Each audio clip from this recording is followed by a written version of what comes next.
Hello. Hey, how's it going, bro? Very well. Can you hear me? Yeah, I can hear you good. Can Awesome, you hear me dude. good? Yeah, you look great. You sound great. Perfect. I'm a Perfect, little perfect, out of perfect. practice with these. I haven't done them in quite a few months, to be honest with you. I saw that you sent me an incredible bio and some suggestive questions and things like that. Um, I'm just letting you know. I don't mind asking you. I mean, it's good to hear about. Like, you have an incredible Yeah, past. I can't wait to hear about it. But I probably will catch myself endlessly ranting. So what I yeah. will, as long as you're not offended by it, what I will probably do is have like an hour, maybe a little bit longer conversation, and then try to chop down my ramblings or all the tangents that I take us on that really weren't what we're here for, or You're a just funny never guy. really land anywhere. Are you okay with that? No, let's have like I send that out, but my thing is I think the best conversations are the ones that happen. Cool. So it's like, yeah, so let's see where this goes and just I'll have fun with that. I'll tell you though, great life, great story. I mean, I saw that you I mean, I hope you're okay with me saying that. I saw Oh that yeah. you were in I saw that you were born in was it, did you say Nashville? Yeah, Nashville, Tennessee. See, that's one of the few places I haven't really been much to the east, but I was born in the Northwest, and then Okay. I was born in California, raised in the Northwest, and then went down to uh Alabama for the army for a little while. But Okay. where you were was that would have there it's such a interesting place in our country. What was it like actually just living there? Let me ask you this real quick. Where were you in Alabama? Anniston, Fort McClellan. Where's that? That's It's that's like like is it's that like halfway between Birmingham and Atlanta, I think, if I okay. remember Yeah. correctly. It's been so long, Yeah, but yeah, yeah, yeah. yeah. And That sounds about right. Birmingham was a trip. We'd go there on the weekends sometimes. Atlanta was incredible. Bet it was, It yeah. was it was incredible. I mean, set aside like the dorky kid stuff. I mean, I would go to Magic Mountain in Atlanta, right? But Hmm. then just to go downtown, and I wasn't. It was that was Atlanta was probably the first like city I'd ever Mm. really experience. You know what I mean? Yeah, Like, yeah. I'm from the Northwest. Basically like rural meets suburbia, right? And Yeah. then even in California and Silicon Valley, it's just endless suburbia, right? Yeah, yeah, That's a city, dog.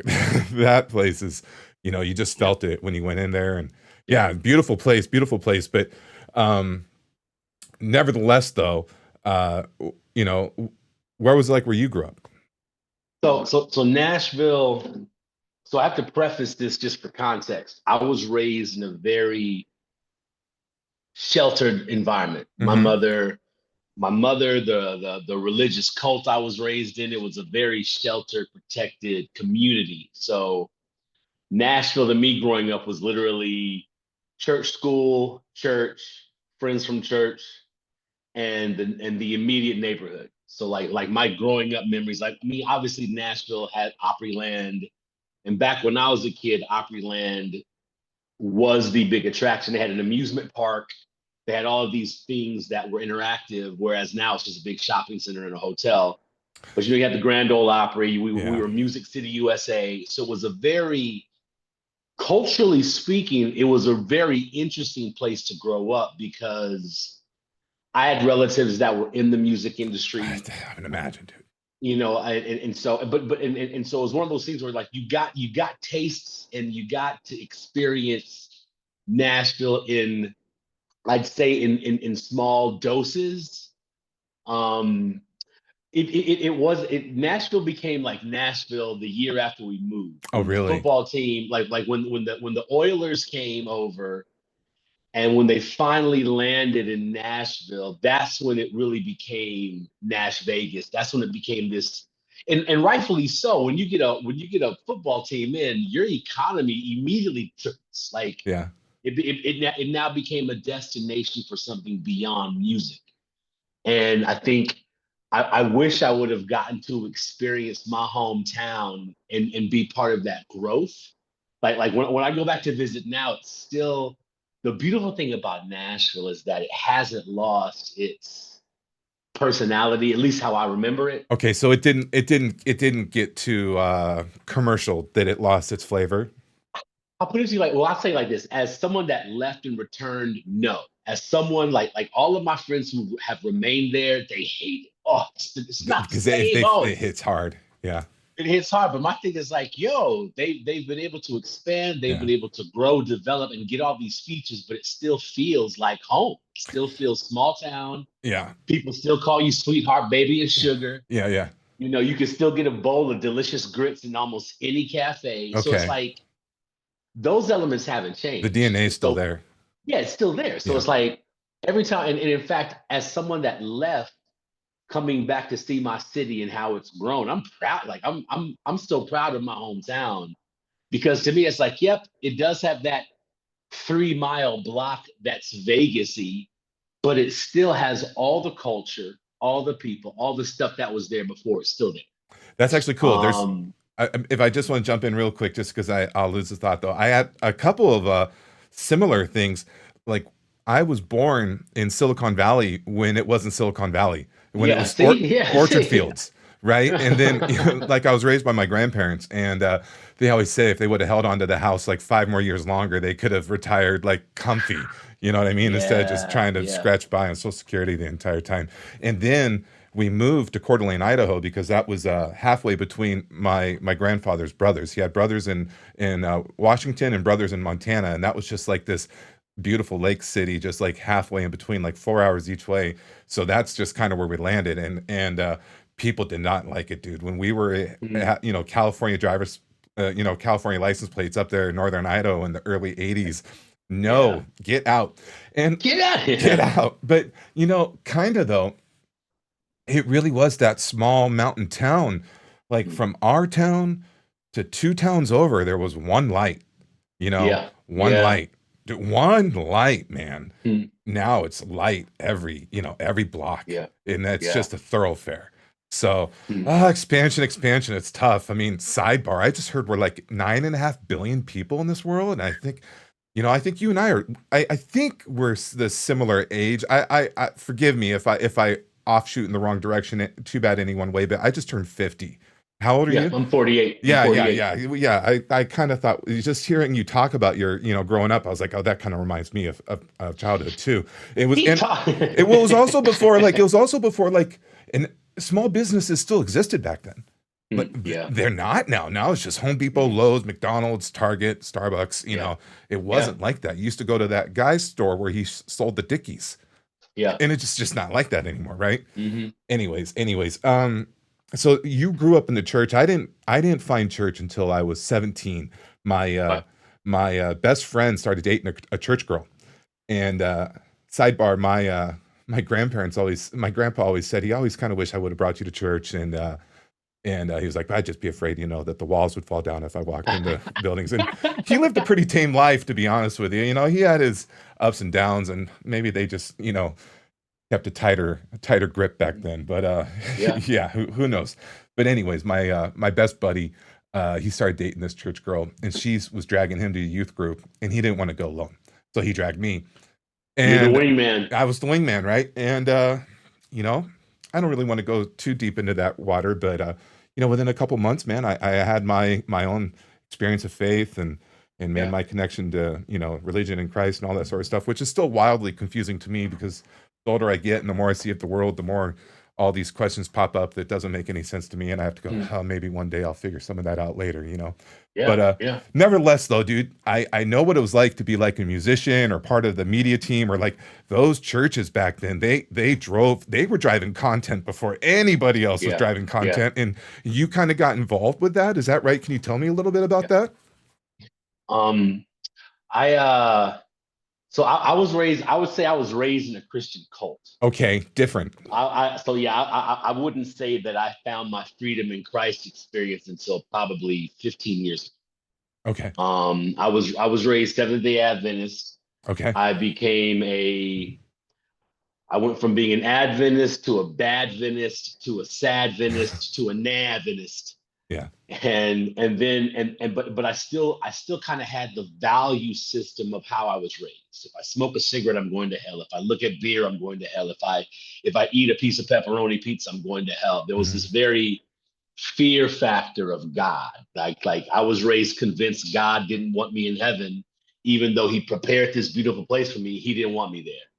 Or the way to get in was so difficult that I wouldn't make it. So eventually just I became more agnostic, like, well, here's my value. So I'll still kind of do these things, even though it doesn't really make sense to me because I don't know anything else. And when I finally had my getting saved experience, it was an aha of, wait a second, not only am I wanted by my heavenly Father, but I was called to be something while on this earth. I have a purpose here. I actually have a call, not just to follow some rules, but to be light and light and to be light and life for others. And so like that was kind of when like at the time I was doing stand up, and I remember like I was like, man, like I know that comedy and public speaking and all that. I know that's my like I know people those are that's my gifting, but it's like there's no way what I'm doing is representative of my purpose. So I took a step back from stand up, and at the time, truthfully, it was because I was just so fat. It worked out kind of perfectly. Right. It's It worked debilitating at out. some point, right? It It becomes worked out. debilitating. Yeah. Oh my! Yeah. I got so fat Yeah. that I could not handle my 30-minute set. Yeah. Like I would get 17 minutes in and just so I luckily I blamed stopping stand up on God, which my Lord forgive me, but it really took me in a space of what is my purpose here? What am I supposed to do? And so I get saved. My best friend gets married. I get saved at his wedding. He plants a church out here in California, and he's like, dude, you need to move out here and be on my team. And Wow. so I'm like, and at the time I'm living in North Carolina, I'm like, there's no way I'm moving to Cali with my 18 bucks an hour job. I can't afford it. And fast forward 2 years later, everything works out. That next thing you know, I'm on Highway 10 moving to California. And I got out here and I'm like, all right, what do you want me to do? He's like, I don't know, we'll figure it out. And I'm like, bro, I just kind of put everything on stop to move out here. And you're like, you're not even sure what you want me to do. And so I fell into media because there's always a need for support on the media team. Nobody wants to click lyrics to move the song. Nobody wants to set up the sound system. Nobody wants to set up lights. I love that crap. So they threw me into media, and I have a very extensive photography background. I've been shooting photos since I was 7. So I've been capturing images forever. And they were like, why don't you just start helping us with our video production? Mm-hmm. And 6 months in, a guy from the church comes up and says, hey, I want to invest in your production company. And I'm like, what production company? He's like, oh, the one you're going to start. And I'm like, what, bro? Wow. You have no idea what kind of videos I can create. He's like, Ernst, we've been watching your creation on the Yeah. screen for Yeah. we've watched your videos go from trash to incredible in a very, very fast amount of time. Hmm. He was like, I want to jump on this train before you leave and I miss out on the opportunity. So within a 24-hour period from that moment to the next, I literally went from being a part-time editor to now having everything I need to start my own business. Hmm. And so it's like I kind of fell in, but here's what's like you nailed it, bro. The church is like the church is very that's I tell people that's the best place to get into content. Yeah. That's the best place to just get into to all of it, really. Yeah. Because you have this environment where it's okay if you mess up. You're gonna get taught, but you're gonna get taught in a space where we want you to grow. So there's love behind everything you get. There's always love and purpose behind it. That's the best place you're gonna find. And That's the best appreciation place. because they're always Oh, understaffed. They're always understaffed bro, and more work than you can handle. Yeah. Yeah. bro. Yeah. Yeah. So it's like for me, that was like the catalyst of let me get comfortable falling on my face. And the biggest thing I had to learn was let me also get comfortable being taught. I think my biggest delay has been ego. When people are giving you feedback, we have this thing in my church, we say, you're not your idea. And the concept of, look, like you may give out a million suggestions and we may reject them all, but you're not being rejected. You're still embrace love. You're still a part of this thing, even if your idea doesn't fly. I come from a context where no. I am my idea. So you reject my idea, you're rejecting me. Yeah. So I think that was probably the delay on me growing. It's been me. I can relate to that a lot, You know what I man. mean? I can really relate to that a lot. Bro. Yeah. I don't So it's understand people like, that aren't that way. So I mean, that's human DNA. yeah. It's funny because like I was having I hope my mom doesn't see this. That's a weird thing to say. My mother and I, we It's were gonna be a great talking. answer. Great. I want to hear this. This is that's you lead off with that. My ears are forward. I am listening. Go ahead. well, it's not a diss, but it's just an interesting. It's like you really are a result of the environment you were raised in. Yeah. And so like this whole and this will make sense later, like this whole like weight loss season I've been on has been me disconnecting from so many narratives that were almost like grandfathered into my life. And so one of those things was like, you are your idea. And I remember having a conversation with my mother, like, and I was sharing that concept with her. She was like, well, no, I disagree. You are your idea.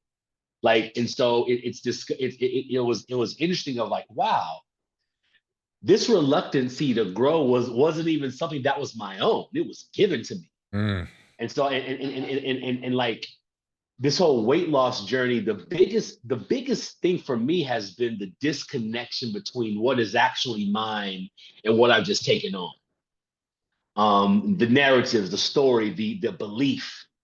It's like, wow, like the discovery of a lot of this crap was just given to me. And I just took it like, all right, this is who I am, versus actually going through the process of auditing who I am, understanding what where do I actually show up in the narrative that I've been repeating about myself.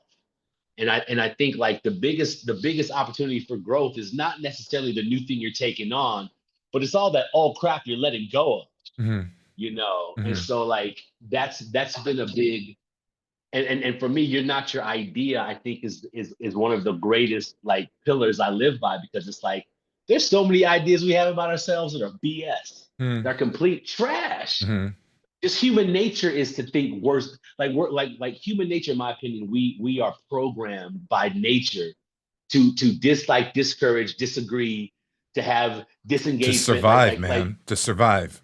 And you there's know what I comes a mean? certain scent of uh readiness and to, self-preservation. I think it's built into us and it can often 100%. get misapplied emotionally. I imagine you deal with some people in your past that sort of set some, emotional DNA. It can really your survival mechanisms can really Yep. lead you astray sometimes. That's what I think. 100%. Yeah, yeah. And then the idea of isolation, like then it's like, okay, let me pull away and isolate. Like our brains, I love the way, I love what I've been learning about our brains. Our brains are literally our biggest defense. Like our mind is our biggest defense mechanism. That thing that happened 37 years ago, you now have a memory, so the moment something is triggered, your brain will say, hey, remember that thing, stay away from it. And sometimes we get caught up in listening to the warnings that we don't have the experience. And so I remember living my life with just so many narratives that were just absolutely incorrect, but they were placed in my life from traumatic moments. So my brain was doing its job, Mhm. but it's like, wow, like I've just been coasting, letting this defense mechanism guide me versus Mhm. being present in these moments. Um, and it's like for me, it's like every day that passes, I discover a new breakthrough up here. And as I untie those knots up here, it's almost like the life I'm living now has that much more ease to it. Um, it's a and that's why I'm so fascinated with God. Like he's such a fascinating, just the idea of God to me is so fascinating, because it's like God doesn't have an end. Like I still can't wrap my mind around the concept of no beginning or no end. Like what? How is Yeah. that possible? How is that even possible? Like how Hard is it to possible? yeah. But it's also encouraging to me, because it's like, yo, if we're created in His image, that means we weren't created to have an ending. So we can continually become and become and become, and it doesn't stop until we choose not to. Until we decide, we get to choose when we stop. And that's probably been what has fueled me in this season of my life, bro. It's like, wait a second, dude. This wasn't supposed to end. Like we're not supposed to cap out. We're supposed to continually become. You do And that's yeah, can I jump in for a sec? I mean, please do. Please I do. I was just I just someone I know and respect and admire on some levels made a joke today. It was just, but it sent my head spinning. You know, they just sort of made a joke like, you know, people still keep telling me when am I going to be done with my transformation, and the dude's already Mm, fit and jack and changed his life. He's no longer obese and he's by all measurements, and that's the joke, right? You know, people never think he's good enough. But you know what I immediately thought was like, dude, do you actually have a there? Do you have a there plan? Because I don't think I'm mm. ever going to have a there. You know, I don't think I'm ever going to have it there with anything, to Yeah, be honest with yeah, you, because as flawed as a human as I am now, I I was so much worse in so many different mhm, ways half a yeah, lifetime ago. And then yeah, half a lifetime ago before that, probably too, right? I mean, like you said, we get these survival things hit into us, and who knows, man, maybe we didn't get enough DNA or enough vitamin D as a kid, or maybe we ate too many Oreos, or you know, some people go through some real trauma. I know like my father went through the worst of trauma. You know, my grandmother went through the worst of trauma, and mm, that stuff all slides downhill, right?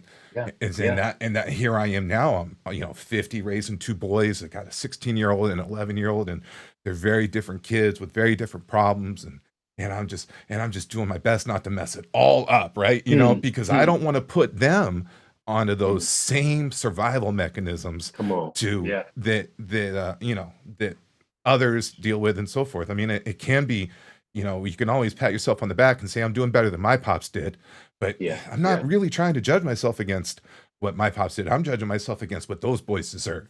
You know what I That's mean? good. That's good. So Yeah, that's good. I don't plan on having it there, you know, Yeah, and yeah, I've told myself I want to get down to 275, and then we'll see where it goes from there. yep. I've told that to my health coach just recently. You know, you know, we both, you know, I've lost some weight, not as much as you. Congratulations, by the way. I'd like to talk about that soon. Um, but I'm about halfway there, you know, Hmm. and yeah, man, thank God that there's still opportunity to get better. Yeah, yeah, Thank God, because yeah. I still need to get better, to be honest with you. Mm, And yeah, I can't ever see a world where I'm not trying. So, mhm. now, as it relates to what you were saying, you know, you you get better as you go. People notice it, people see it, doors open up, right? You Yeah, know, yeah. and I guess if we want to take it all the way back to the church, and that's a great, because that was kind of fun. That was, yeah, what a great place to learn and a great place to volunteer. I volunteered a ton at the church I went to, but it was just like moving all the chairs, and I Yeah. hated Oh, it. bro. I hated it, dude. I hated it so much. Oh, that's Uh, a, I was the only one. Everybody else is like, "All yeah, right, see you later. We're gonna yeah. go, you know, go lake or go get tacos or do whatever they're gonna do." And I'm just like, "I I'm gotta on take these chair chairs." duty. I'm on chair Yeah, duty again, and yeah. yeah, you know, looking back though, they needed someone to move the chairs, and I guess I'm glad. I guess I'm glad I was the guy to do that. So yeah, Dude. it's kind of funny. You so you really have had so you. I, man, next time we talk, we'll talk about your whole journey into becoming a comedian, by the way. I'd love to hear more about that, but just for the sake of time and purpose, let's just not touch it today, okay? If you're okay with that. That's, Um, that's fine. That's fine. so you found yourself traveling quite a bit, right? And but yet and you know, probably feeling it, you know, you moved out to the church in California. I don't even know where you live, by the way. I'm near Sacramento. Um, uh you got yourself going in the media team. You end up becoming, you know, you're obviously a creative man, and it's noticed, and you develop all the skills, and you get launched into a production company, and then boom, you're off. You're seeing the world, right? What is that like, Yeah. seeing the world? The echo is it started serving at my local church. Like my pastor is he's my best friend of 30 plus years. I've known this dude since freshman year of high school. So we've been boys forever.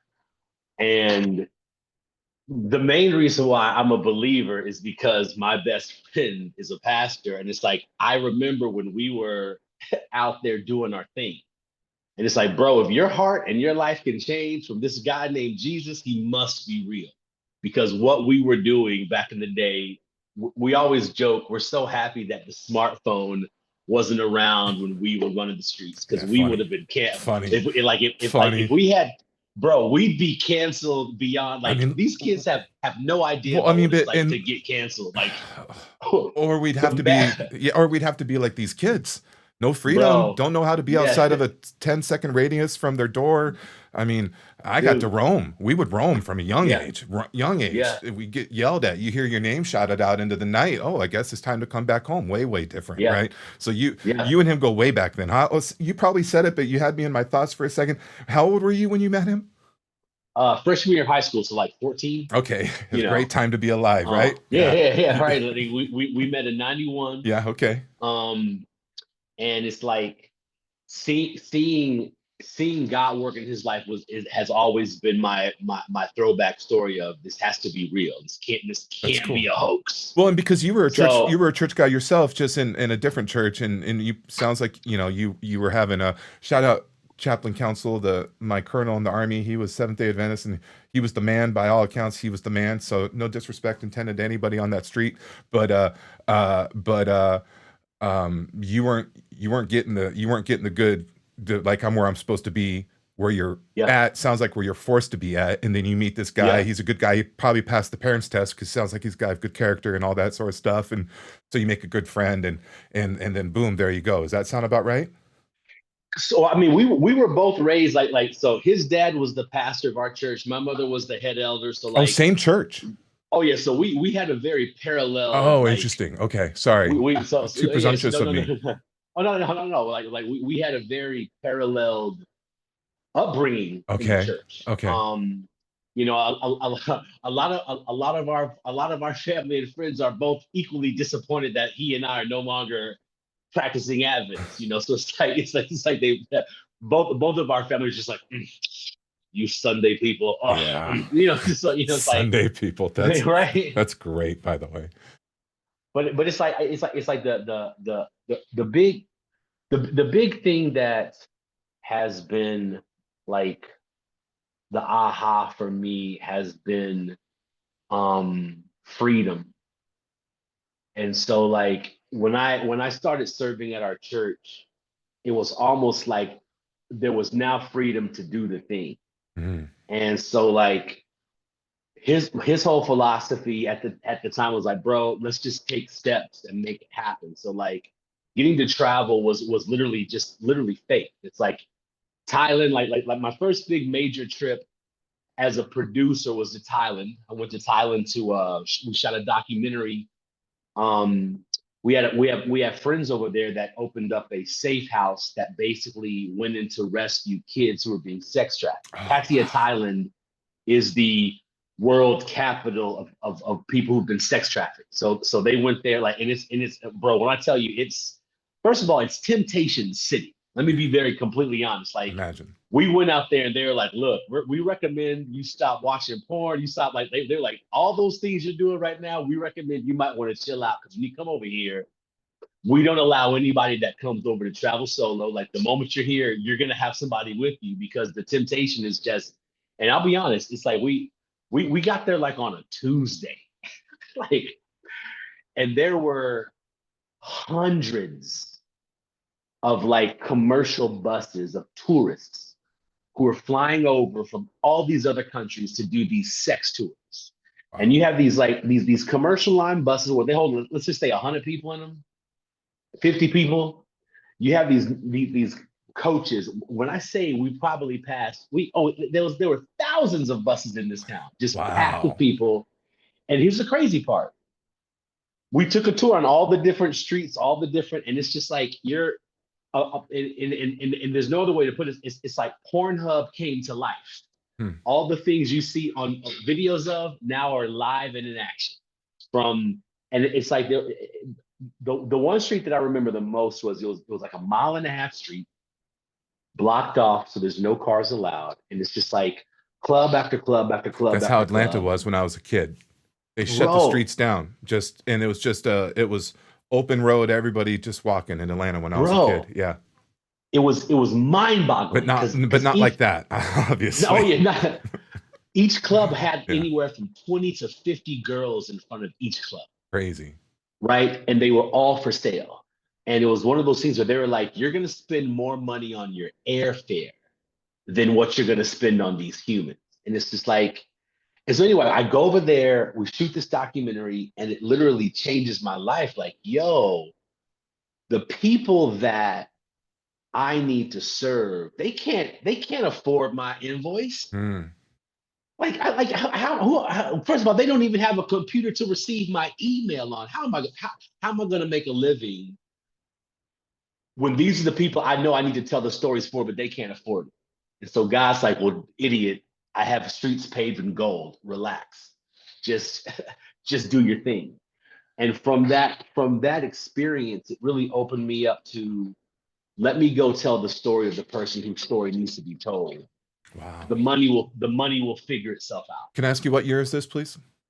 This is, oh my gosh, bro. This was probably, let's say this was 8 to 9 years ago. Okay, something like Yeah, that. yeah, yeah, yeah, Okay, yeah, yeah, yeah, ish. something like that.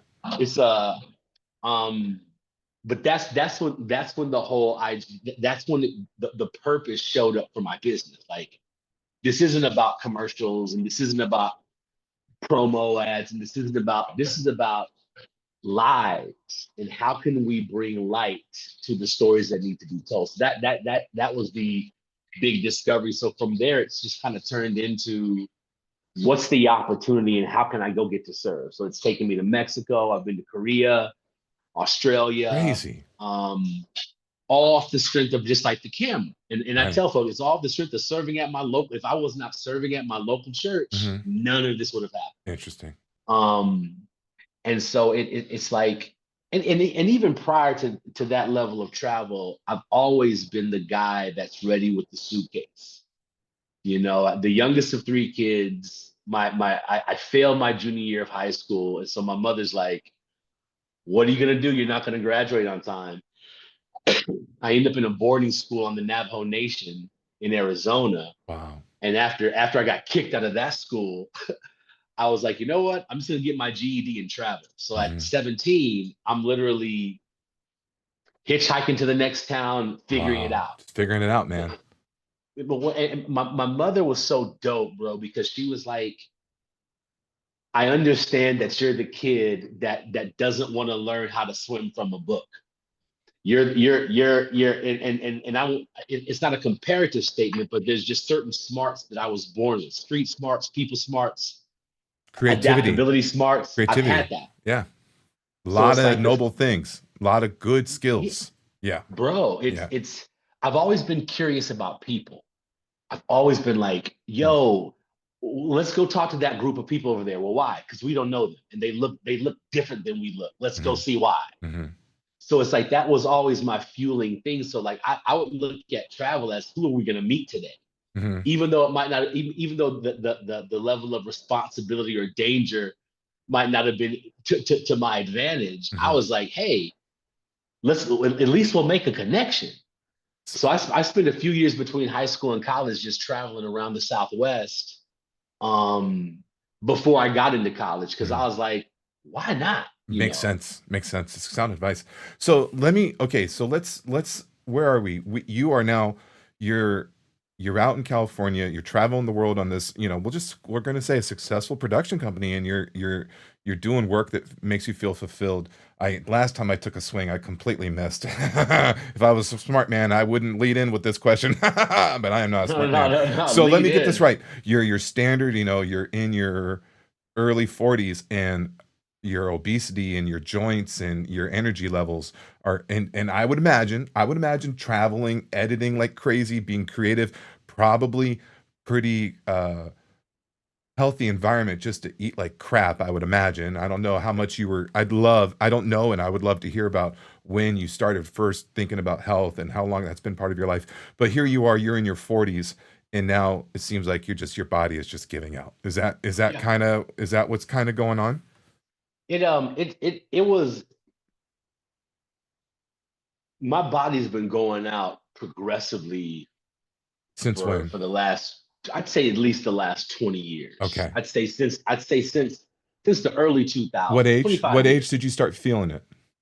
Well, I was always obese Okay. since a kid. So Okay. so like high school is where it went to like a 80 pound, between like junior year of high school and freshman year of college. That's when the extra 100 pounds just showed up. Okay.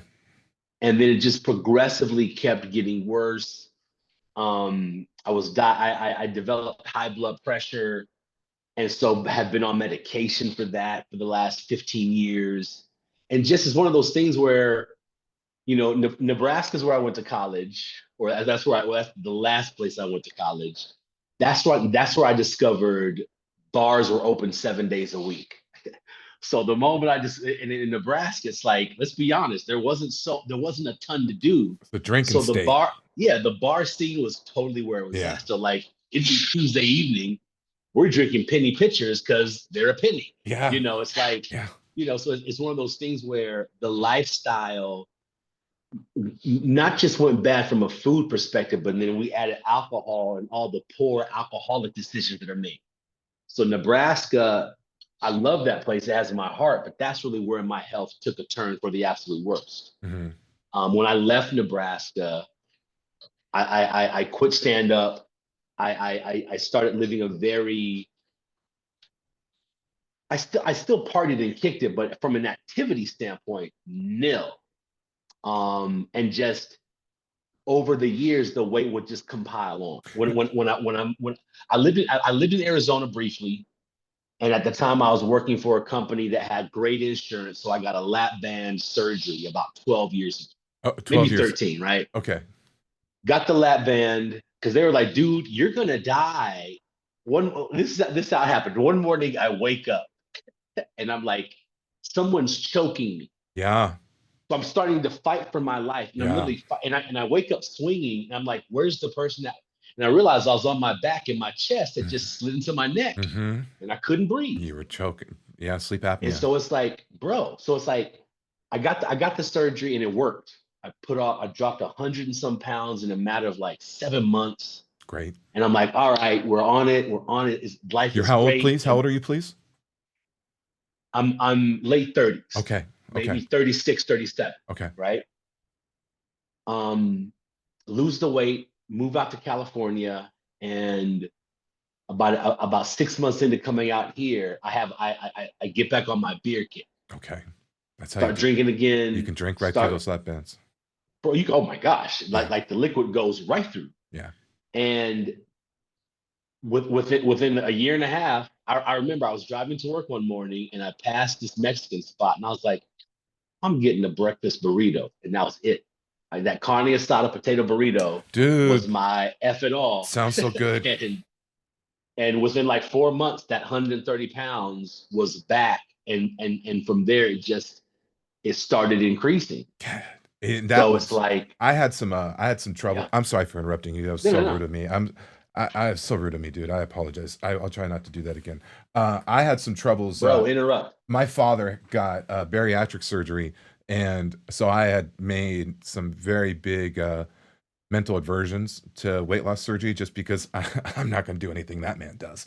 But Yeah, uh, and beyond that, though, I really just had at least I don't know how long I knew you. I don't know how long it took me to learn that you can gain the weight back. But I think once I learned that you can put the weight back, I was like, oh well, that'll definitely be me. There's mm, no way I'm gonna go through all that, fuck up my skin. Excuse my language, I apologize.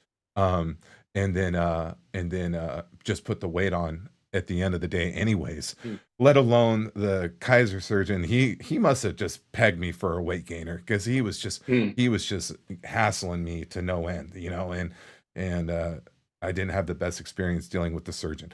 And so I yeah, was like, you know what, I'm out anyways. But yeah, those weight loss surgeries work. But just like anything, though, like my buddy Mark says, any diet works until you stop doing it. ah, So, yep, weight loss surgery yep, diet works until you stop doing it, and it is yep, possible to, within a few years, stretch that tummy back out and get yep. back to work. So that is that what was that like to have been on the other side of the weight loss and then back on again for you? Well, to your point, I think it's, to me, I didn't believe it was gonna work. Like my belief about myself has always been it's not gonna work out. Hmm. It doesn't matter what's happening. It doesn't matter what's going on, Yeah, bro. It ain't gonna work out, yeah, dude. So don't enjoy this. It's not gonna work out. yeah. And so it was almost like when everything came back, there was almost like this piece of, I knew it, I told you so. You got to be right, bro. You got your biggest addiction works. You're right. And it was almost like at that point, I got a case of the fuck. It's like, fuck it. Yeah. Why? The problem with the lap band is it's still in there. So it's like all the I had to find a creative way to cheat because the moment I eat bread, like I still have toast from breakfast on my desk right now Mm. because bread still, if I eat it too fast, it's like this thing still works. Okay. You know, it's one of those things where it's The like tool's still it's there. the stool till the tool is still there. Okay. I just found the creative ways to get around it. Of course. Liquid. Yeah. Liquid calories are the greatest ones ever because they don't hurt to consume. Mm-hmm. So milkshakes, beers, and liquor, and then ice cream, like all that crap will still go right down the lap band hole, no problem. Right. So it's like, okay, here's how we'll still stay away from the pizza that we love the most. Mm-hmm. We'll figure out another way to get these calories because we're gonna get these calories. Mm-hmm. But here's what happened, bro. Like I got to the point where with everything I've done that has gotten terrible, it just got uncomfortable. Mm-hmm. And it was one of those things where like walking and moving and living just hurt, constantly out of breath. The physical it's overwhelming physically to be 200 pounds overweight. It's just that's a lot for anybody to carry, literally. And then combine that with what's happening in your head and your heart. Like, You're oh my gosh. yeah. Yeah. So it's one of those things where COVID comes, right? So COVID comes, and let me and so what I discovered was the body positive movement. A lot of dudes don't talk about how it impacts them. When people talk about body positivity, it's usually just women. I discovered that movement and it was like, yo, let me just trim my beard up a little different way. Mm-hmm. Let me get some cool shirts.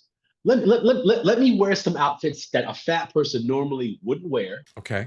Let me shop at stores and let me go get my clothes tailored. Let me do all of these things that most people with a 68-inch waist don't do. Let me reinvent my style. And so that's what I focused on. So people are like, oh, I see you styling.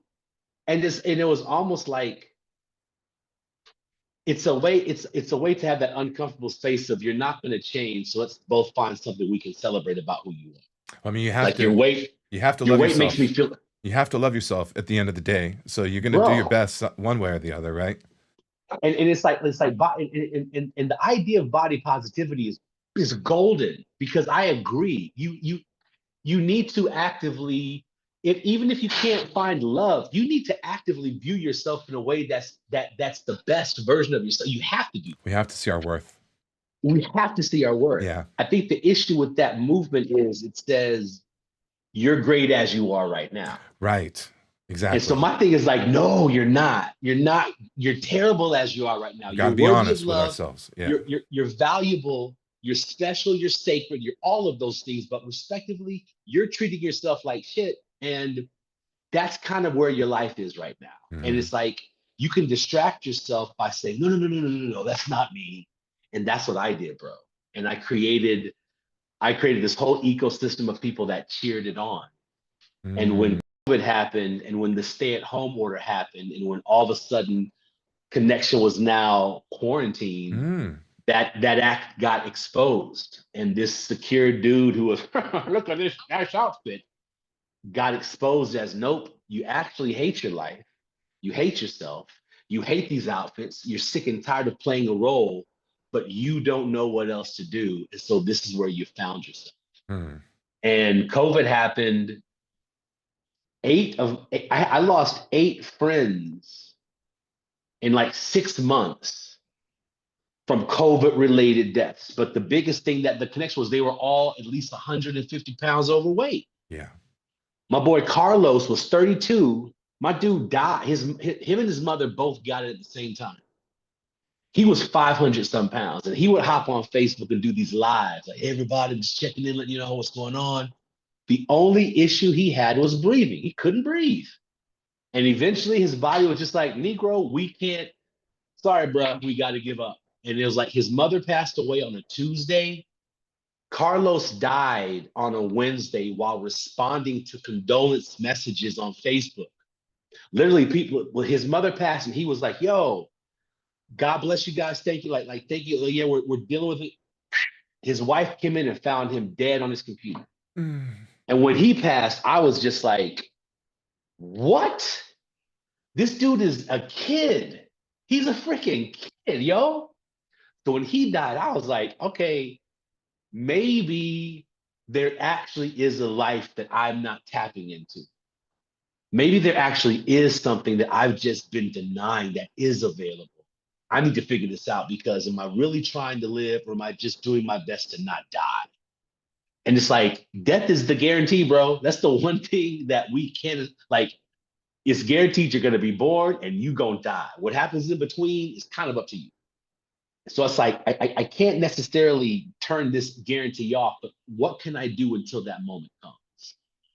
And so that was when I really was like, okay, I got to make some pivots. And that's really when, like, when Carlos passed, that was my. And here's the thing about. Let me be clear. Like I've only known Carlos for a couple of years. We were Right. both comedians.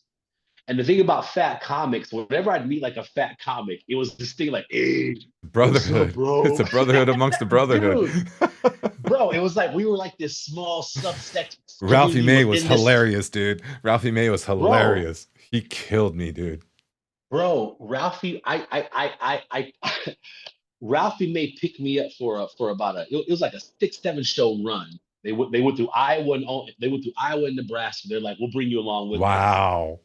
off the strength of me being fat. Now, and let me be clear, I was hilarious. I was definitely hilarious, But that was the but it was tie. one of those That things. was the hook. But it was like, yo, like out of all these hilarious comedians out here, I'm taking you with That me comedian because tour.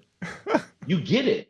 Dude, that's And great. he gave me this dude was so nuts. Him and his wife Lana. Oh, they're not married anymore, but Lana Turner, who's also brilliant. Um, they gave me. He had just had this surgery where he got like the bottom, basically the skin and fat that was hanging down from his stomach. He got it removed. Oh, okay. So he had like this immediate 8 inch like change in his waist. Okay. So he gave me like I'd never had polo jeans, like I'd never had name brand like gear like that. Yeah. He gave me a whole suitcase full of clothes. Wow. Here's the truth. They were all way bigger than me. I kind of But figured as much. I kind of let me tell you, figured. bro, I wore all of those out. Like people be like, bro, your jeans are just I, they're way like the jeans are like 6 inches big. I mean, they were just like it was. I made ravers look like they were wearing skinny jeans. That's how baggy they Oh, were. that's funny. But I'm just like, these are Ralphie May's pants, and Yeah. and and Yeah. these are polo. Like, Too good to but give up. it's dude. But for me, it was like when Carlos passed, it was almost like okay, I had to think back. My boy Boog, another fat comedian. Boog's big closer when I met Boog when I was in Arizona. Mhm. Boog's big closer was he could name all the church's chickens in the valley. There was like 37 different churches chickens, and he'd go through every single one and they'd be addressed the location. Mhm. It was hilarious. It was funny. When he died, nobody asked how. It was he was on stage and he pat and no one Obesity, man. asked. What else does it need to be asked, right? I mean, he died from It's a obesity, whether it's the it's heart, the lungs, the brain, it's a obesity. guarantee. It's a Yeah. guarantee. Yeah. And dude, and so it's like I'm like, wait a second, man. These are people who are Yeah. younger than me. Yeah. I've got these dudes by a decade. Yeah. Obesity does not care. And here's the thing about death doesn't care. Death is on the way. See, But it's like, but that's what these I mean, like I first of all, wow, the stories you must have had. Uh you said something like you're seeing all these people dying and around you and you're building to this change. But and also though, I know at least in my heaviest, it wasn't even about the early death, which I was certainly aware of, but it was the quality of life living along the way. At my worst, man, I can't even wipe my own ass. I mean, where are mm, we at in life? You can't even wipe your own ass and you're still eating pizza.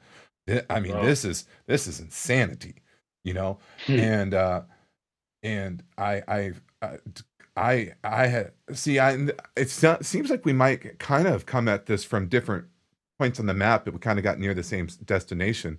But I was really like swimming against the river my whole life Mm. with trying to lose weight. I had realized from like the age 10,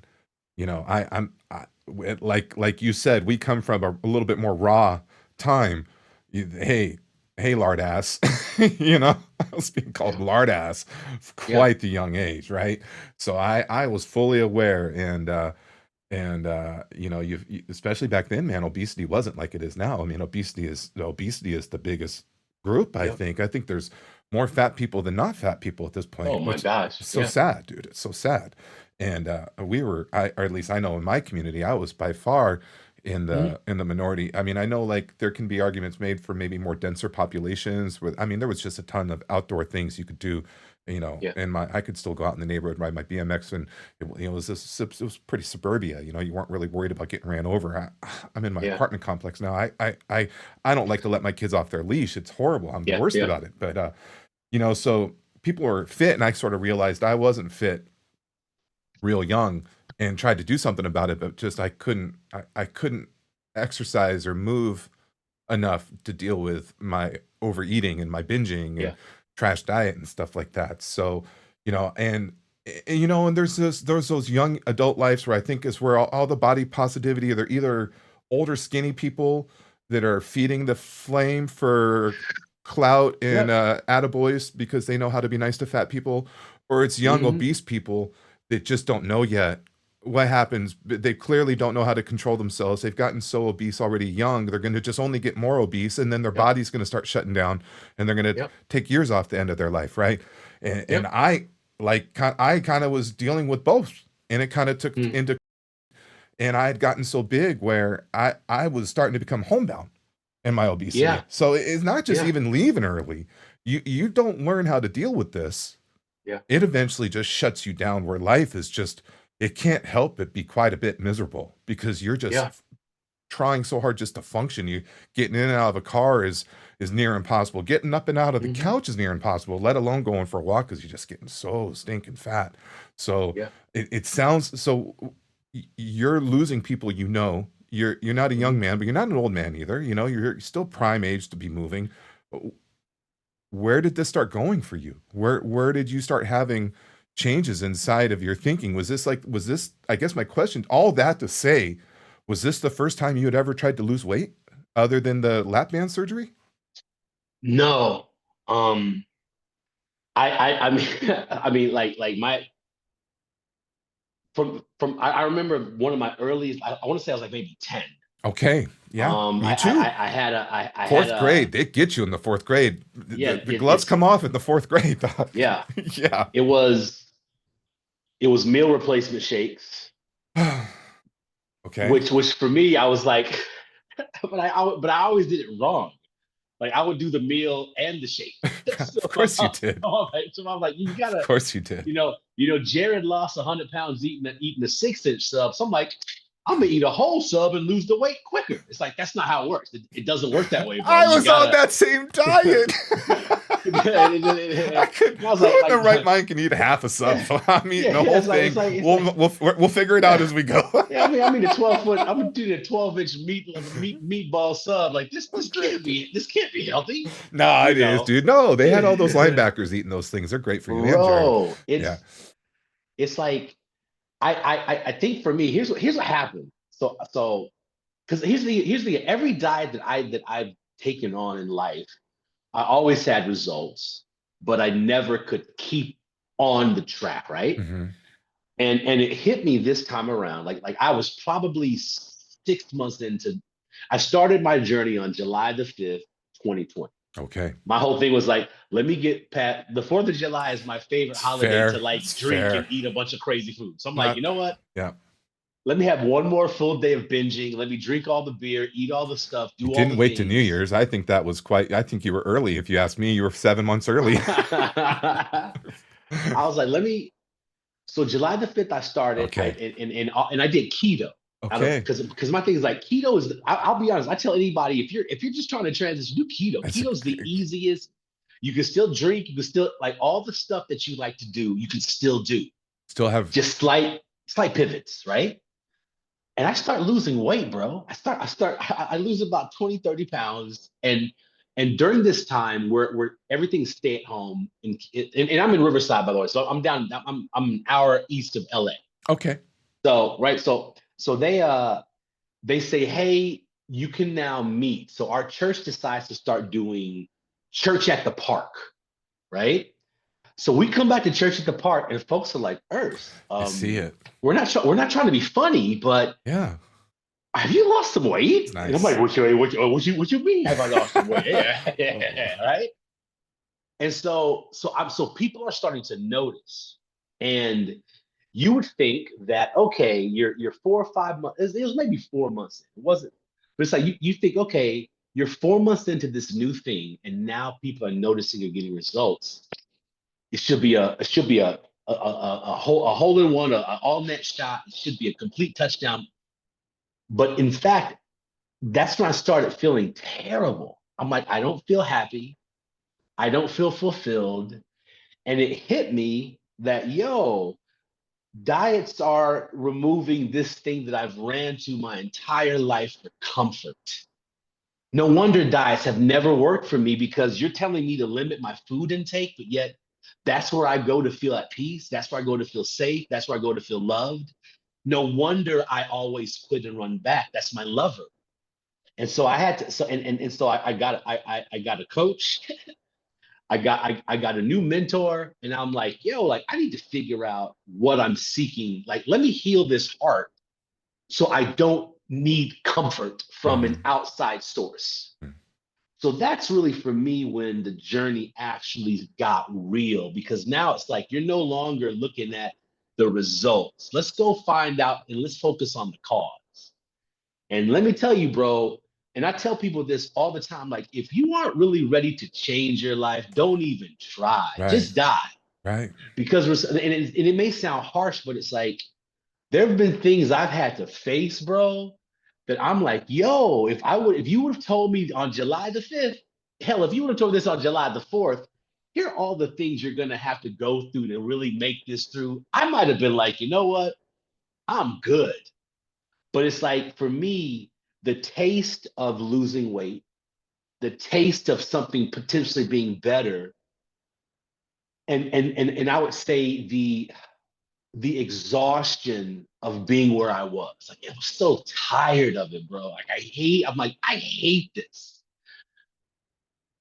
That's what pushed me to say, okay, let me go into this path of the unknown and let me go down this rabbit hole and see what's going on in here. Mhm. And there have been things I've had to face. There've been and I tell people you're going to have to, whether you like it or not, you're going to have to go back to your ground zero moment. There's no way around it. If you really want freedom in your life, and it doesn't matter from what, if you want freedom, you have to go back to ground zero. And until you go there, and until you can be at ground zero and be a different person there, you're never going to have true breakthrough. Hmm. And that's what, for me, that's when the journey started. I'm Can you like, oh can you can snap. you open up on that a little bit more? What do you mean when you say ground zero moment? What's that mean to you? So my ground zero moment, when I was 8, I got gang raped by some older kids in my neighborhood. I got I grew up in Nashville. So all of our in rural Nashville. So like Madison, Tennessee is where we grew up. My entire neighborhood was surrounded by trees, forests, trails, woods, bushes, all that crap. And so it was nothing like a normal activity every weekend for us to go, pitch a tent, build a fire, camp out with our friends in the backyard. We all Wow. had them. So it's like, whose woods are we playing in this weekend? Okay, we're gonna go to the Hunt's house. So these were the group of kids that were twice my. I was 8, they're 15. My mom's like, they have low voices and mustaches. This is not your friend group. You can't hang out with them. But who doesn't want to be with the older cool kids, right?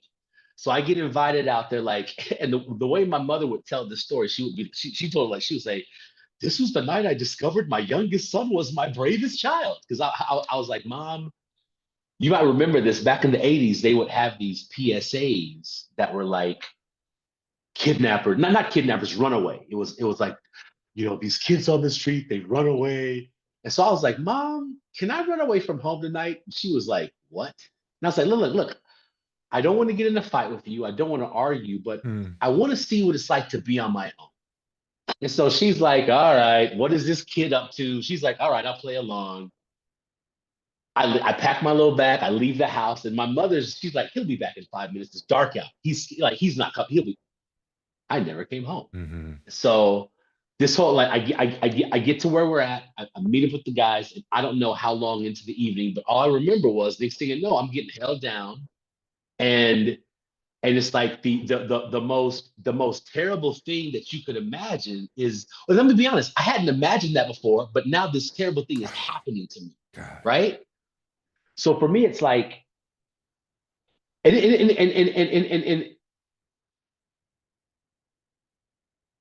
it's crazy. I'm gonna go back and forth on my timeline here. It's crazy because like I remember like there was like in Nebraska, for example, one of the main reasons why I started drinking more and smoking more weed and getting crazy was because that's when I started having flashbacks. I'd wake up with pain and like, wow, why does my ass hurt? What kind of dream is this? Why am I choking? What kind of dream? Like, and so it's like this suppression of this event. But all that to say, like this event happens, and I remember coming home the next morning, scared to death. I'm scared of dudes. I'm scared that I'm gonna get in trouble. This was a Friday night for Adventists. Friday night is a holy time because Saturday morning is Sabbath, and so it's like my mom's like, "Where were you? Oh my gosh, we got to get ready for church." So there was no time for me to, and I remember there was no time for me to take a shower. Mm. So I remember I went to church smelling like campfire, dirt, and just feeling gross, sitting in that literal filth. And it literally just, and I couldn't tell my, and I can't tell anybody because I'm gonna get in trouble. The fact that I was out on like just all the things I told myself about that event. I said I can't tell anybody. I've got to hide this thing and sit on it. What makes me feel comfortable as an 8-year-old? You know what I discovered? Donuts. I did a post today about how I eat a blueberry donut every 3 weeks. And one day I'll tell the story about how I discovered donuts were my favorite. But one day I'm playing hooky from school, and my mother had just gone grocery shopping, and there's a box of 24 glazed donuts in the fridge. It was the top drawer. Bro, within 2.5 hours, those donuts didn't stand a chance. And I discovered this safe place in the kitchen. Um, I could find comfort, I could find peace, I could find adventure, and nothing in here is gonna hurt me. That's what I'm telling myself. Nothing, when did a box of Oreos ever hurt anybody? Well, technically they kill people, but at that age and that progression, that wasn't even that wasn't a concern, you know. And so that's where I found my peace. Yeah. I was raised my parents split, so like it was one of those things where I could say, "Oh, mom, I'll help in the kitchen today." And so I got to cook and I got to learn how to do these things because I'm like, I want to eat good food, so let me become a great cook. And it's one of those things where like food became that safe space for me, and it stayed that safe space. It went from safe space to over time that space that's now killing me. Um, Going back to ground zero was going back to that experience and being able to and literally like it's funny because I got a client that was in Huntsville, Alabama, and I had to fly into Nashville. And so I remember I got there a day early. I said, I got in my rental and I drove straight to my neighborhood. I gotta go there right now. Yeah. And I drove to Sanitarium Drive in Madison. And I went, and it's crazy, bro. Here's what's nuts about it, dude. Like they haven't really redeveloped the neighborhood, but there's certain key areas that got like knocked over and bulldozer. The area where it happened is still there. Wow. And so I'm like, You've seen that I need to spot. go, I need to go stand in this space and let whatever needs to come out. And it wasn't this magical experience where I walked away healed, but it was a step of you stood in your ground zero space, bro, Mm. and you survived it. And the biggest thing for me was like, let me reframe this moment. It happened to me. Yep, it did. It happened to me, but that's not how I am. It's not who you I'm are. not a piece, I'm not a piece of trash. Yeah. I'm not something that you can just throw away. Right. I'm not something that you can hurt. Even though those things have happened to me, that's not who I am. That's not your worth. That's not my worth. Yeah. And so I don't need to heal from this in the sense of like, and let me be very clear. Like, yes, I needed to heal from it, but it's not healing from. It's more of a case of like, maybe heal is not the right word. It's not. It's almost like, let me face this, but let me reframe what it has meant for me, so that I can actually heal from it. Because what I made it mean to me, there was no healing from. Let me go back and rewrite the story. And so going back and facing that has given me the, not just closure, but it's almost like, this is who you are, bro. And now you have a bridge. Now you get to be that guy who's had that experience and who was willing to talk about it. And now has a tangible result to show like, hey, facing this ground zero has been the gateway to me losing all this weight. It's literally been like the moment I started addressing that, bro, my need for food shifted. Hmm. Because now it's like, well, if I can just learn to feel comfortable with myself, if I can just learn to just love myself, this burger no longer plays a role in that. Mm-hmm. I can go enjoy this burger, but if I don't end up eating it all, it's not a sin against myself. It's food. Mm-hmm. That's all it is now. Mm-hmm. It's fuel. That's all it is now. It's not And comfort. so, and here's, I don't think there's anything like I think for me it's like, don't get me wrong, my mother makes this casserole thing, and it will always be the flavor of love in my mouth. It's like, That's sure. you know what I mean? Yeah. But it's now a case of like, the comfort it brings is still a comfort that I can control. It's not your therapist. Is that a better thing to say? Ah, Yeah. it's not my therapist anymore. Yeah. And so it's like, I feel that's probably what happens, especially the older you get. Yeah. The kitchen becomes your space of therapy. Mm-hmm. The refrigerator becomes your space where all your imaginary friends are. Yeah. You know, you know what I'm Yeah. saying? Like, Yeah. me and Captain Crunch are homeboys. Yeah. It's like, dude, Yeah. He brings you what all are you those talking about, berries, dude. bro? So so it's like, I had imaginary, like Ronald McDonald was my guy. Yeah, man. You know what I'm saying? Yeah, You I know. do, dude. I do. So it's like, now it's a case of, and here's what it did for me, bro. It disconnected. It really changed the journey, because now it's almost like food was just my thing. Yeah. Some people have alcohol, some people have their workaholic, some people, like, everybody has the thing they overindulge in for Gambling, comfort or cover. sex, alcohol, meth, You drugs, know, so many things. Food, though, you can't really truly abandon, though. A lot of those you things you can't, can. you 100%. Yeah. Um, and so it's like, but I'll even be honest, like looking at my family, just seeing how we've found places to cope. I have some family members that their coping mechanism is being a people pleaser. Yeah. I don't want anybody mad at me, so I'm just gonna say yes, and Yeah. I'll do what you think I should do, Yeah. because I want to keep the peace. What they call those codependents, right? Yeah. Bro, that Yeah. codependency. So I'll be honest, I'm still grateful my codependency has been something that doesn't have a voice, Mm. that doesn't have there's not a two-way relationship happening. My codependency is something that I've learned to handle. Because you're right, like, you can't say, no one can say I'm giving up food. You're gonna die. Yeah. Yeah. You have to eat every day. You do. But for me, it's like, the joy that here's the truth, that blueberry donut, as delicious as it is, I get halfway into it, and now it's like, man, like, it's almost like, maybe I need to go back and just have them make a donut whole for me, because it's one of these things where it's like, it's almost like, now what I desire, I've trained myself to desire the good. Mm-hmm. And that's taken over time, bro. Mm. That's been over. It's not. But I think the more and more I heal from needing it, the less and less I need it for comfort. Yeah. Hey, you know. listen, dude, I sort of suffer from that thing where it's not one-upsmanship, but it's some of that. I deal with that conversational stigma where I've dealt with that too. And Yeah. as I get older, I try not to do it so often, especially in these conversations. But I just want to Nah, share with bro. you, I just want to share with you one thing that, I mean, there's a lot of things we could talk about, but let's just hit this real quick, and I'll try to be brief so we don't, No, because take your time, we're here bro. to This is talk a to you more. conversation.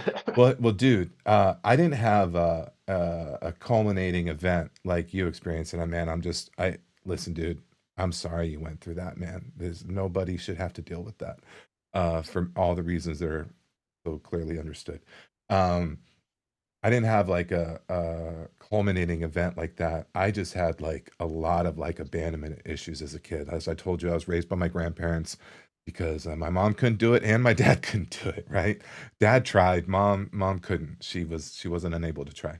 Uh and I'm hanging out with my dad one day and I'm probably like 4 or 5, maybe 6, I don't know.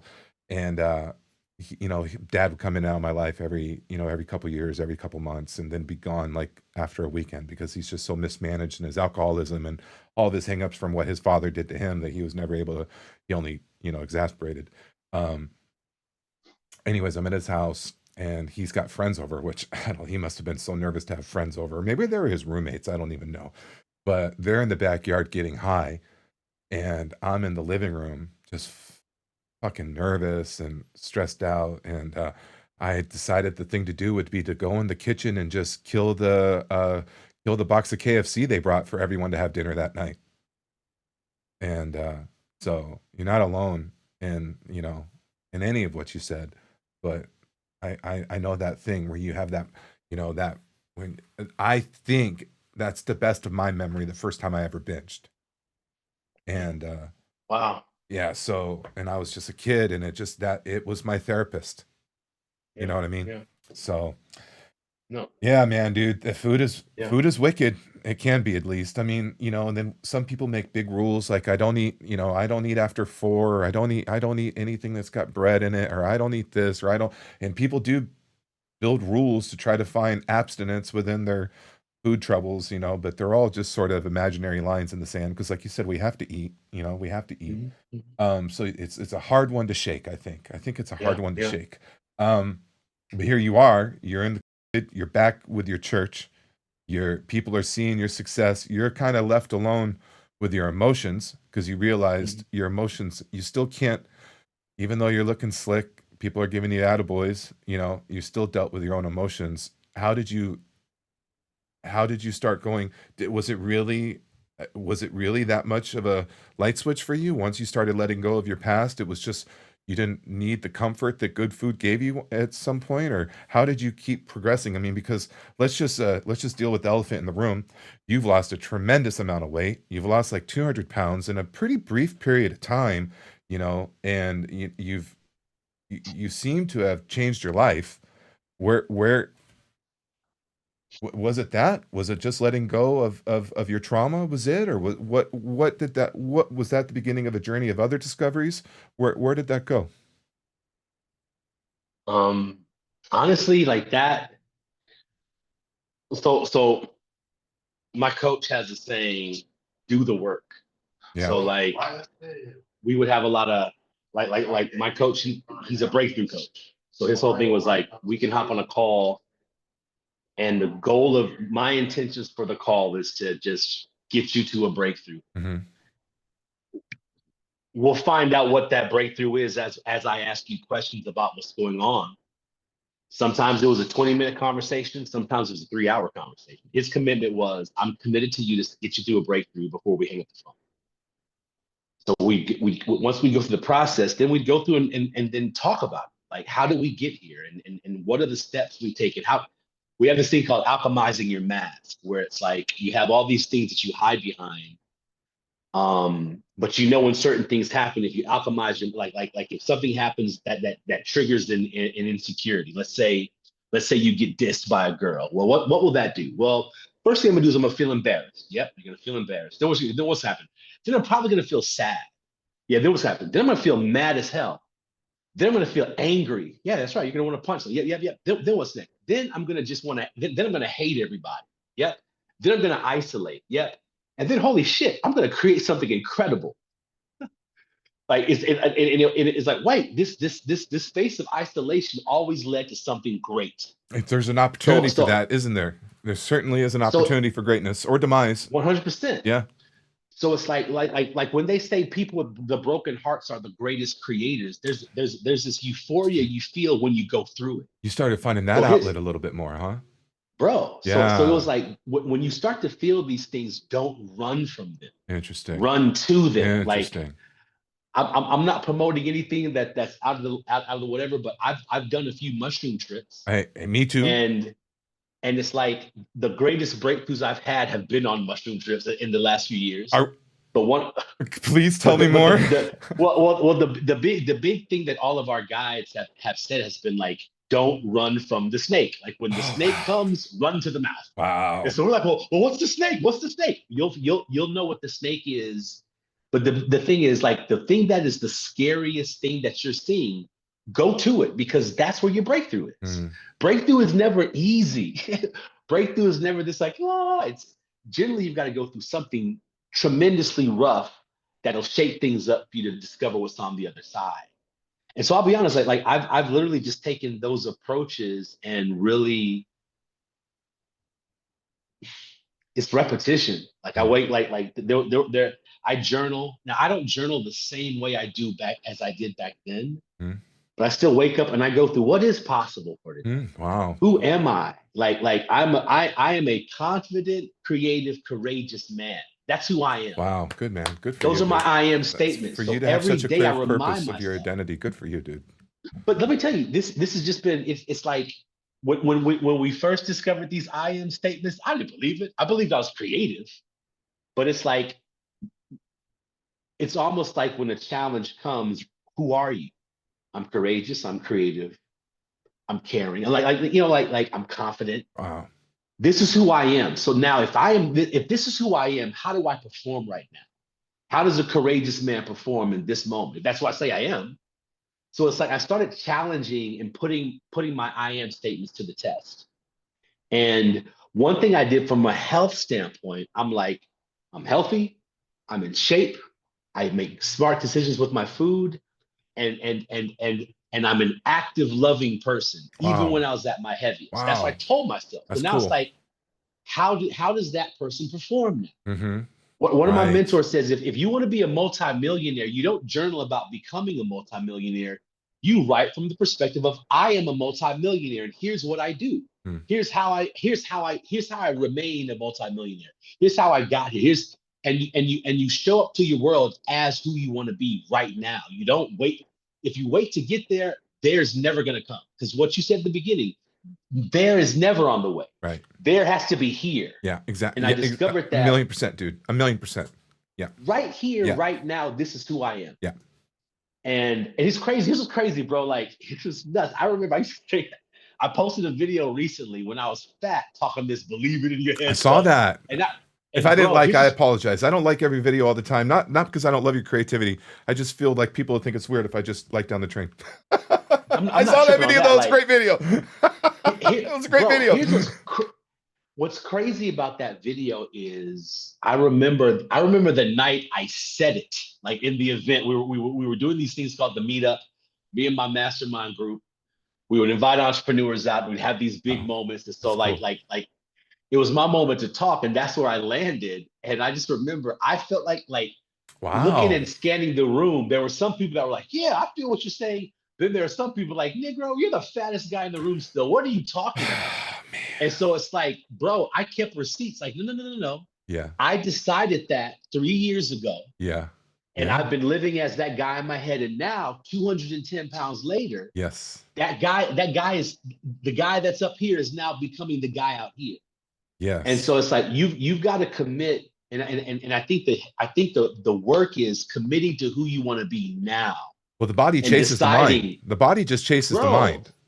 So, I mean, that's bro, really in anything, probably, right? The financial health, any health, just emotional health, it chases your intention. It chases, yeah, that's good, dude. That's good. they say art imitates life, and I feel that life is in our heads and Yeah. in our heart, and art is our body. Yeah. Art is the world we create. And it's like, so you can never change your mind from the physical. It doesn't work that way. You can distract your mind with the physical, but eventually the mind's going to win. You have to start here. And I'll be honest, that has been go to your ground zero and get some healing, and then decide who you are and be that guy now. Wow. And everything, and I'll be honest, don't look at your watch and don't look at the calendar, because it's not a case of when, because it's gonna happen. It's a case. It is a case of when, from a standpoint of it will happen, but it's not like you can look at the calendar and say this is when it will happen. Nope. Just start doing the work and it's going to happen. And it's like, bro, here's what's crazy. This is what's nuts. To me, like, the more you do it, the more easier it becomes, and the more you like. So right now I'm in this weird phase. I've been going to my same gym for about 2.5 years. Hmm. And when I started at the gym, I was the fattest dude at the gym. Yeah. Fattest guy there, hands Yeah. down. Yeah. Fattest dude, at least during my shift. I'm still usually that guy, but yeah, Right? yeah, I've been that guy way, way more in the past. Real Yeah. talk. For the Yeah. morning shifters, I was fat, but I've always been, hey, how are you? Hi, how are you? It Hey, had what's to be going on? nice. Hi. You can't be a rude fat guy. Can't be an Right. So it's asshole and a like, fat guy. not at all. And so like my people connection has always been Yeah. A game, You because have to people are be. my thing. Yeah. Right. So it's like, but it's funny that, so I've always been this dude there, but now it's like, wait a second, Ercell, you're now that guy that was the Mm. fattest guy. You were, but Wow. now, not only are you not the fattest guy, respectfully, now you're becoming the guy that, holy shit, are those traps? Are those delts? Good Is your feeling. chest starting to It's a come through? good feeling. Look at those calves. Mm-hmm. And so now there's this thing of like, the other day, the other day I was on a machine. I look over and I make immediate eye contact with this chick, and we're friends. So I walk. I'm like, "You were just checking me out, weren't you?" And she was like, no. I was like, no, no, you were, because when I looked over, you were already locked into my eyes, so you were already looking at me. That's great. Well, and I'm like, girl, it's cool, because I was looking at you too. It's cool, but it's one of these things where it's like this. Women always complain about, man, men look at us like we're pieces of meat. They're just checking out our bodies. I'll be honest. It felt so incredible to be looked at as a piece of meat. Ain't that the truth? It felt so incredible to be like, oh, you're looking at me because of this and not my personality. Yeah, yeah, yeah. Thank you. Yeah, yeah. I'm sick of it just being my personality. I'm Word. I'm happy Word. that there are some cosmetic I I benefits to wonder this whole I thing. wonder at what level of occurrence does it start driving you crazy? Because I'll be riding my bicycle on the bike path, and man, the beautiful women will never look at you. They will never look at you because they know you're going to check them out, and they just don't want to be eye gazed for another by Bro, another guy. And I mean, like, dude, if we were at the gym, I'd be checking you out. Everybody gets a look. Everybody gets a look. That's just how human beings exist. And this some of these weird gym stigmas where we're all just supposed to put our head down and look at our shoelaces the whole time. That's just not how life works. I mean, I'm not saying that gives people green lights to leer at anybody. That's creepy. But everybody gets a look. That's just the way it is. Nevertheless, though, almost always, the most attractive women seemingly won't they won't look because I think they're just uncomfortable. And I try to look everybody in the eyes, man, woman, old, young, fat, not fat. I'm trying to, have a human experience out there on the bike path. I always love it when I come up on pedestrians when I'm riding my bike because it's just a nice excuse to slow down for a while. Catch my breath, bro, try to get it together. But I'll tell you, dude, more times than not, the attractive women they won't look back and or they won't look up and make lock eyes because that's what I'm trying to do. I'm not trying to just yeah. leer and stuff like that.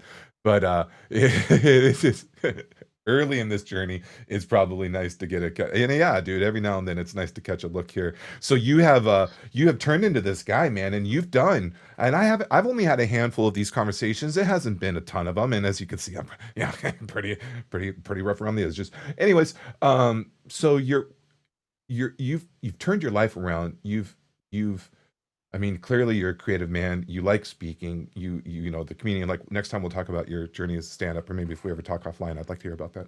But uh, You decide to go, is it, am I, you're offering some coaching and assistance for people with this now, aren't you? Is that right? And is that correct? Yeah. Okay. People. Yeah. And I'll just want to say, this seems to be somewhat of a pattern, especially of like obese people that have broke through and have something to share. I mean, like, dude, I have little feuds in my head with all these fitness influencers that have been shredded since they were 12. And they Yeah. just Yeah. they it's just so easy for them to stay shredded. Not to say that they don't because, losing weight is simple. Stop eating, right? Yeah. That's very simple. But for some of us it's been very hard to Hmm. do. Hmm. It's Yeah. not complicated. I mean, there are nuances that can complex it when you're trying to, elite levels of performance and stuff like that. You're trying to get for a bodybuilding competition or something like that, or you're a sprinter or something, something like that, a sports athlete. But for normal humans, just eat less and you're going to lose weight. That's very simple. Hmm. But for some of us, it's still very hard. And Yeah. you have broken through with that. What's that turning into for you as you share what you've learned and what's that been like? And how did you come to that place where you wanted to start sharing what you've learned? Um. Did any of that So, question make sense? no, it made perfect sense. Okay, good. It made absolute perfect sense. I flew out to Denver back in, I want to say October, summertime. So October, me and my team, we went out to Denver, and on the way back, I ended up in the middle seat because we got the tickets literally. No, no, no. I'm sorry. We went to Florida. That's what we went to Florida in like September, and it was one of those things where we literally bought the tickets like 2 days before, so seats were limited. On the way back, I end up in the middle seat, and for the first time, both armrests were down. Your boy had space. Nice. Russell, Oh my God. let me tell you something, bro. Like, Oh, oh, there's mm. nothing cooler. There's nothing cooler. I'll be honest. Like, I used to have this joke whereas I have the ability to make people pray on sight. People see me, but this only happens in one place: the aisle of the airplane. Have I seen that When somewhere? Have I I seen you online before? Because I swear I've seen that somewhere. So someone's may have stole your bit, or I've seen you on YouTube from there's the past. I, there's a couple of my jokes that are made to movies. okay, There's a few comedians I will not name who I opened up for, and some of my lines have ended up in their movies. other conversation. Um, I want to hear about this though but sometime. it's like you walk on the plane and the stewardess immediately just says, "Here's your extension." Like it's like clockwork. It's like to the point where it's like a no look pass. Yeah, yeah. They know. But it's one of those things where now, like, I got on the plane and like, but here's the thing. So I get on the plane and at first they're like, it's going to be a full flight. So just go to your assigned seat, stay there. And usually when you're the fat guy, if there's empty whatever, they normally will start the accommodations from you and then work their way down. That's nice. Here's the truth, bro. I'm no longer the fat guy. You So don't. now it's like, That's crap, I'm that's just a cool. normal. That's cool though. That's Oh, it's cool. cool, but it's like if there's an empty aisle, I was like, shit, I really wanted that empty aile. But now it's like, A sorry, worthy blood, you can fit in the sacrifice. middle seat, A worthy right? sacrifice. Yes. Dude. But it's like that whole experience, it unlocked like, okay, this is bigger than just, Yeah. this is bigger than so much more than just cosmetic. This is really about, wow, there's a new fear that's been unlocked. There's a new anxiety that I no longer like now I'm flying out to Maryland in a month to my nephew's graduation. I'm just gonna gamble it. I'm gonna go. I'm just gonna buy a ticket and say, you know what? Wherever they sit me on the plane, that's where I'm gonna sit. This Cool. will be my true test Yeah. because it's like I'm pretty confident. There's still some airlines that like 40 pounds ago I wouldn't be able to fit in fully, but now that where I'm at and size wise, I'm like, you know what? I think collectively I'm in any chair right now. So it's like the freedom of wow, imagine like I'll be when I was at my heaviest, bro. If you were like, Urs, let's go out to so and so this new restaurant and try it out. I'm like, cool, let's go. Yeah. I'd hop online and do a Google search and say, what kind of Have to. chairs do they have? Have to. Do the chairs have arms? Yes. Are they high chairs? Yes. you know what I mean? Because How like if big I are those can't booths? fit, How big are those booths? bro. Yeah, totally. And so it's like I remember like I didn't go back to my high school reunion, 25-year Sure. they were honoring our class. I didn't go back because I was like, number one, the plane ride would have been a terrible experience. And Yeah. then I get back there and I'm still the fat guy. Yeah. You know, it's like That's why I didn't the go to mine. realization, Yeah, that's why I didn't go to bro. mine. So I get it. So it's what has caused me to want to help. It's like, dude, life is low key.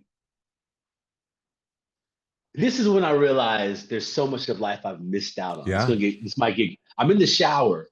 I'm showering. This may be 6, 7, 8 months ago. I'm showering. And I'm like, wait a second, what is that? I'm like, what is that? And it's like water is hitting my thighs. Yeah. My junk is getting hit by water. Yeah. And it's like now most normal people, they hop in the shower and they're fully wet. When you're Yeah. 435 pounds, you've got to lift stuff and turn stuff and make sure that, like you've got to tell the water where to go. Hmm.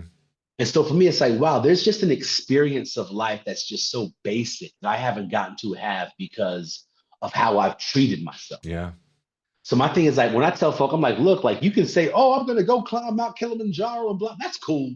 Yeah. But how about fit on a single mattress and not fall off because your stomach's hanging over? Yeah, dude. Yeah. To me, that's the win that I want people to have.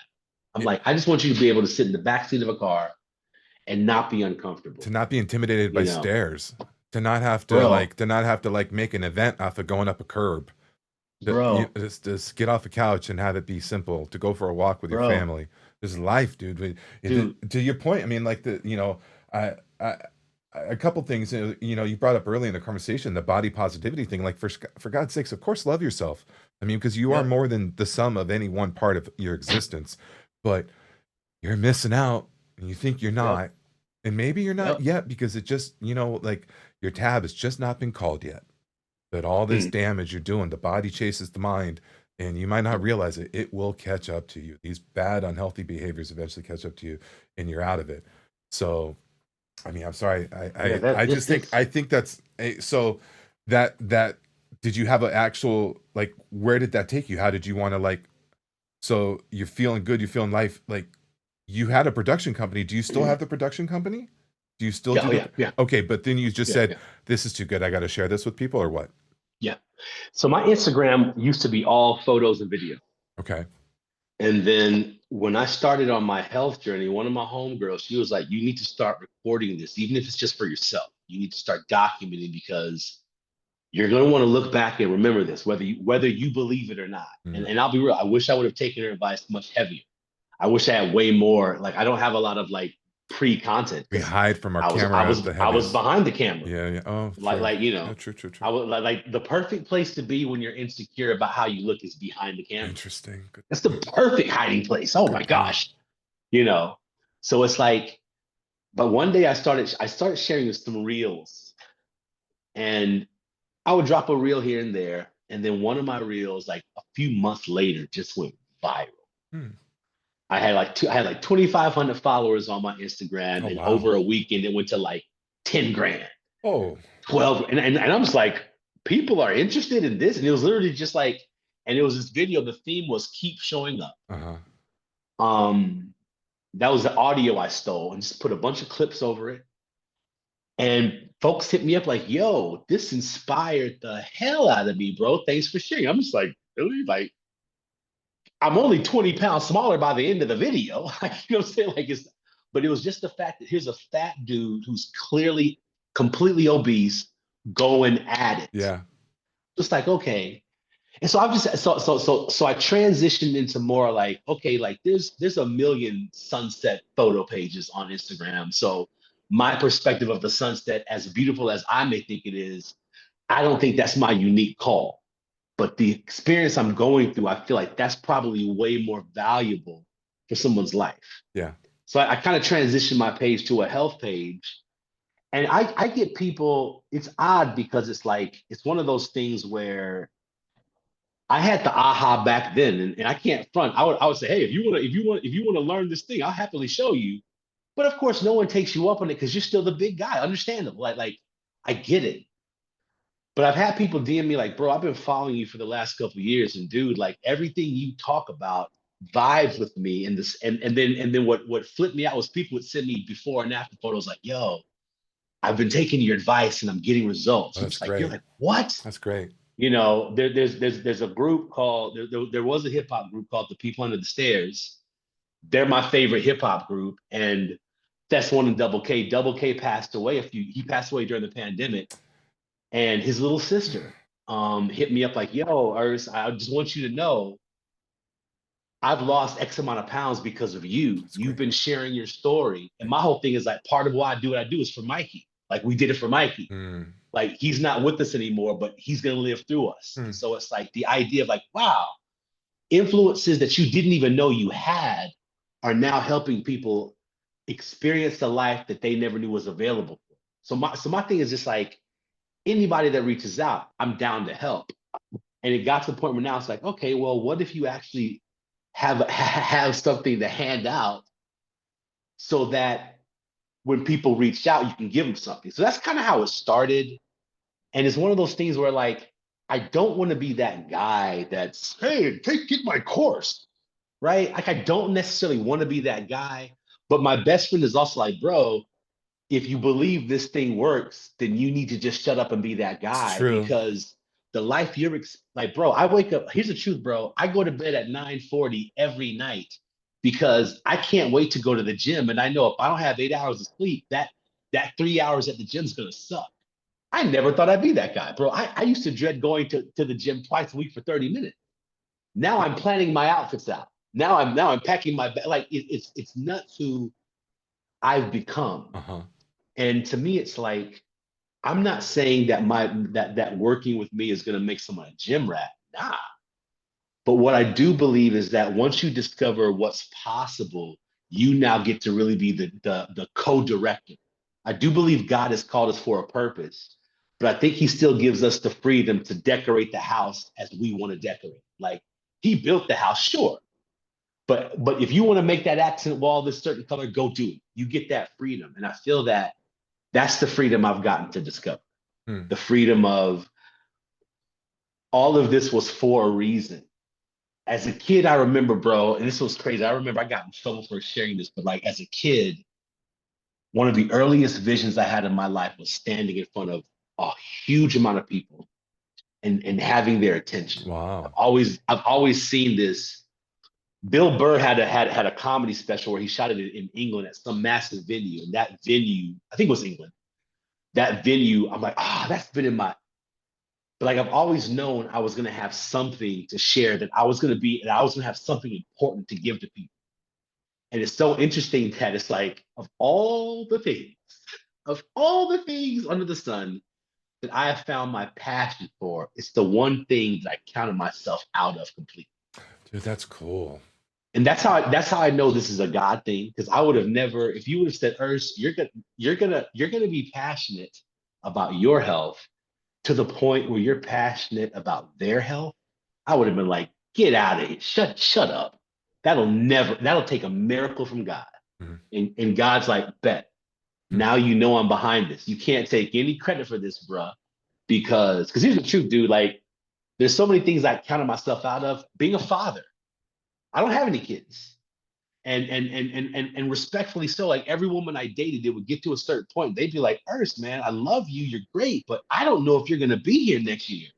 And I don't want to take that risk. It's Yeah. not worth it. It's not worth it, bro. Yes. And so for me, it's like I'm at the gym one day working out, and I'm like, dang, I'm about to be 48. Dang, God, is this dream not gonna happen for me? And he's like, and what gets put on my heart is like, idiot, you're fixing this now. Like you're adding years to your life now. Like what you believe I have for you is on the way. Oh, good. You just need to be preparing yourself for it. Hmm. And here's the truth, bro. Like it's like right now, my current gym crush, she's feeling the hell out of me, and it's one of these things where it's like all the things that I've desired are happening, and it's now in a space where I'm not carrying the guilt of personal guilt, and I'm not carrying the shame that I'm not walking in my purpose. Like when I did stand up, bro, it was fart jokes and stupid. Like it was funny, but it wasn't like no one left my set like, oh wow, that's that was really life changing. He talked about masturbating for 7 minutes. Wow, that just you know what I mean? Like I Yeah. wasn't doing anything that had the value of entertainment was the only thing it was, but it Uh-huh. wasn't like this. But now it's like, okay, now I actually have something to say. Cool. And I firmly believe that it's going to change lives. And to me, that's like, I can't think of a better way, a better reason to wake up. And so for me, it's like if I can help, and it's crazy because I know I've helped people. It's just like, yep, I have DMs full of people sending me images like, bro, you've helped. So my thing is like the joy. I'd compare it to this, and then I'll shut up. Like when I started doing stand up, you'd spend months. I remember I had this bit that was like a 3 page long bit about tattoos and all this stuff, and it was this long, and it had potential, but it just didn't hit. And I finally whittled it down to a sentence, which Daniel Tosh used. So I couldn't. The joke was, "Do you think kids in Japan have tattoos of English words?" Right? That was the joke. Now, Great now, show. now, now, now, because now I got to there, but it was one of those things where I remember it took me like months. I literally whittled down this bit to that one sentence, right? And I remember like my mentor was like, can you put a price tag on the joy you experienced from that joke finally working? And I was like, honestly, it was worth it. It was worth the 8 months of crickets. It was worth the 8 months of ho hum response. It was worth it all because that it finally hits the way I knew it would hit. That's how I feel about my life. I really feel like, yo, like all of this happened, bro, for a reason, and it's been worth it. Because now it's like, yeah, I can look at all the things that happened and say, man, that sucks. Or I can say, man, look at what it took to get me here. And now look at what I have for others. And every it's worth it. And I tell folk like it's like never count yourself out because what's waiting for you on the other side is going to be worth it. And all the time it took, all the heartbreak, all the no's, all the whatevers you experienced will pale in comparison to the fact that you know you're living a life that you actually love. Like I enjoy my life now, bro. And it's like all those years of being miserable are literally a vapor, are a vapor. And if I can help anybody experience that newness, mission accomplished. Mission So like accomplished. like that's the purpose. I don't know. Um, I think we'd make a mistake if we didn't end right there. How do we not find a more beautiful way to finish with than that, right? right. That's beautiful, dude. I really appreciate you taking time to talk to me. If people want to get a hold of you or contact you, what's the best way to do that? If they want to follow your journey or learn more about what you're doing? Instagram is really the only place I hang out. At Facebook, I'm on. Yeah, Same, Instagram, same, same, Ercell same. Ivanhoe. Yeah, IG is that's the best place right now. Okay. So, It was a pleasure yeah, talking to you. there's no mind. Thanks for your time. Thank you for having me, bro. Awesome, brother. I'm looking forward to part two. Yes, sounds good, dude. All right, I'm gonna kill the meeting and I'll touch base with you tomorrow, okay? Cool. All You right, be dude. good, It right? was a pleasure, dude. Pleasure. Pleasure's all mine. All right, Peace brother. out.